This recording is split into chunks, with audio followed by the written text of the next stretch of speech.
आज हम बात करेंगे एक पिता और बेटे की, दो ऐसे मुगल सम्राटों की जो एक दूसरे से बिल्कुल अलग थे, पर दोनों ने मिलकर अपने साम्राज्य के सबसे सुनहरे दौर को शेकिल दिया।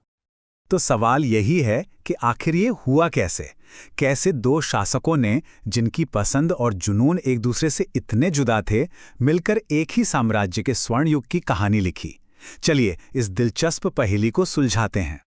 जरा इन दो तस्वीरों को देखिए। ये इस कहानी के दिल को बयां करती हैं।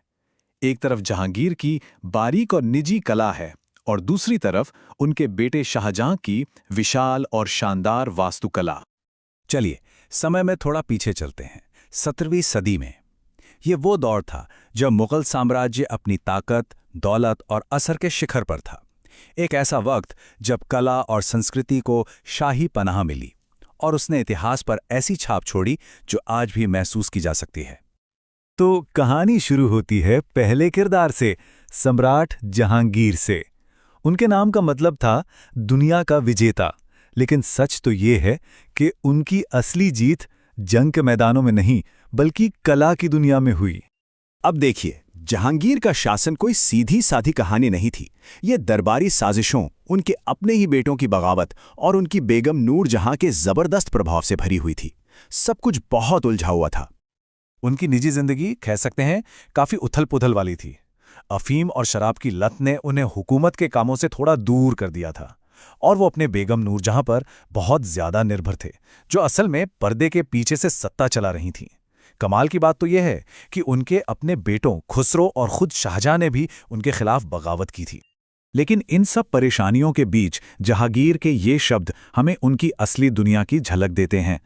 अपनी तमाम कमियों के बावजूद उनका असली जुनून और उनकी काबिलियत कला की दुनिया में थी। वो कला के एक बेजोड़ पारखी थे। तो उन्होंने किया क्या? उन्होंने एक बिल्कुल नए कलात्मक आंदोलन को बढ़ावा दिया। उनके जमाने में मुगल पेंटिंग जीत और जंग के सीन से हटकर ज्यादा निजी विषयों की ओर मुड़ गई, जैसे कि कुदरत और दरबारी जिंदगी। ये सिर्फ एक शौक नहीं था, ये एक तरह से शाही सोच का प्रदर्शन था। एक ऐसा बादशाह जो दुनिया को सिर्फ जीतता नहीं बल्कि उसे समझता भी है। और ये तस्वीर देखिए, ये उनके जुनून को कितनी खूबसूरती से दिखाती है। उन्होंने उस्ताद मंसूर जैसे कलाकारों को फूल, पत्तियों और जानवरों की एकदम असली और खूबसूरत तस्वीरें बनाने का काम दिया। तो ये सिर्फ एक फूल की तस्वीर नहीं, ये एक तरह का साइंटिफिक रिकॉर्ड भी है। इसके अलावा उनके दौर में एकदम असली और व्यक्तिगत पोर्ट्रेट बनाने पर भी बहुत जोर दिया गया, जो उस समय के हिसाब से एक बहुत बड़ी और नई बात थी। ये सिर्फ राजा रानियों की तस्वीरें नहीं थीं, बल्कि ये उनकी शख्सियत को भी दिखाती थीं। चलिए अब कहानी को आगे बढ़ाते हैं। जहांगीर के बाद तख्त पर आए उनके बेटे शाहजहां। उनकी ख्वाहिश दुनिया को कागज पर उतारने की नहीं थी, बल्कि उसे पत्थर से गढ़कर हमेशा के लिए अमर कर देने की थी। जरा ये आंकड़ा देखिए, 17वीं सदी के आसपास दुनिया की कुल जीडीपी का लगभग 1/4 हिस्सा भारत से आता था। सोचिए, ये वो बेहिसाब दौलत थी जिसने शाहजहां के बड़े बड़े सपनों को हकीकत में बदलने की ताकत दी। और उन्होंने उस पैसे का क्या खूब इस्तेमाल किया। ये टाइमलाइन देखिए, उनकी बनाने की रफ्तार और पैमाना दोनों ही हैरान करने वाले हैं। कुछ ही दशकों में उन्होंने मुगल साम्राज्य का नक्शा ही बदल दिया। और ये रही उनकी सबसे मशहूर निशानी, ताजमहल। ये सिर्फ एक इमारत नहीं है, ये अपनी बेगम मुमताज महल के लिए उनके प्यार का वो सबूत है जिसे बनाने में 20 साल से ज्यादा का वक्त और 20,000 से ज्यादा कारीगर लगे। और फिर आता है लाल किला। ये मुगल ताकत का नया सेंटर था, उनकी नई राजधानी शाहजहानाबाद का दिल। ये इमारत शाही शानो शौकत का एक ऐसा प्रतीक थी जिसे पूरी दुनिया को दिखाने के लिए बनाया गया था। तो अब जब हमने दोनों की दुनिया देख ली है, तो क्यों ना पिता और बेटे की इन विरासतों की आमने सामने तुलना की जाए। यहां उनके नजरिए का फर्क बिल्कुल साफ हो जाता है। जहां जहांगीर ने कागज पर कुदरत की पल भर की खूबसूरती को कैद करने पर ध्यान दिया, वहीं शाहजहां ने पत्थर में हमेशा रहने वाली शान को तराशा।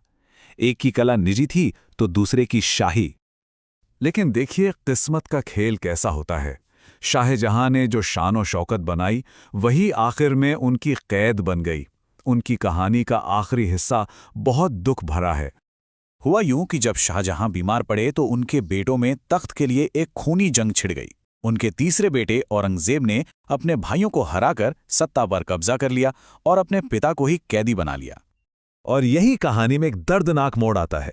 दुनिया का सबसे बड़ा निर्माता अपनी ही बनाई दीवारों में कैद हो गया। जिस बादशाह ने साम्राज्य के सबसे आलीशान महल और किले बनवाए, उसने अपने आखिरी दिन एक कैदी की तरह गुजारे। अपने कैद से शाहजहां बस नदी के उस पार अपनी सबसे बड़ी रचना, अपनी प्यारी बेगम के मकबरे को ही देख सकते थे। जो स्मारक कभी उनके प्यार की निशानी था, वो अब उनकी कैद और उनके गम की एक लगातार याद बन गया था।